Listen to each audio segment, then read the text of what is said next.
Now, a group of 4 young British computer hackers brought chaos to firms and public institutions, costing workers jobs and even threatening lives, a court has heard today. The quartet, who called themselves LulzSec, hacked organisations like the CIA and the FBI in America and the NHS and the Serious Organised Crime Agency in Britain. Police described them as the worst sort of vandals, but today their activities were brought to an end. As Asha Tanner now reports from Southwark Crown Court. They considered themselves modern-day pirates. They carried out sophisticated cyber attacks over a 7-month period. But the first time they met face-to-face was in the dock. And today they were collectively sentenced at Southwark Crown Court. Mustafa al-Bassam, the youngest of the hackers, was given a 20-month suspended sentence for 2 years, plus 300 hours of community work. He told us he was relieved at being spared jail. And what about the crimes against hacking into large organisations? Do you feel any remorse? Of course I do. He and the others formed the hacktivist group LulzSec, meaning laughing at inadequate security. They were the worst sort of vandal, acting without care of cost or harm to those they affected. Whether this was to cause a company to fold and so costing people their jobs, or to put at threat the thousands of innocent internet users whose logins and passwords they made public. Ex-soldier Ryan Ackroyd was known as the router, responsible for deciding the best route of attack. Jake Davis was the group's publicist, in charge of media relations and their Twitter account. Mustafa al-Bassam covered reconnaissance, assessing companies' vulnerability, and he also managed their website. And Ryan Cleary, the outsider.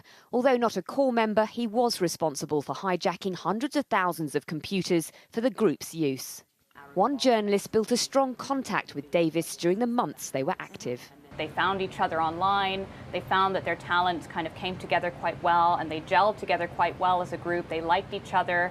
A lot of the discussion that was taking place in these chat rooms, by and large, was just banter. These guys just enjoyed talking to one another.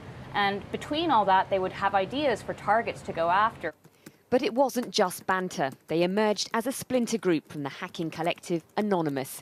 They targeted the CIA, Sony, the Sun newspaper and the NHS, all for international notoriety and their own amusement.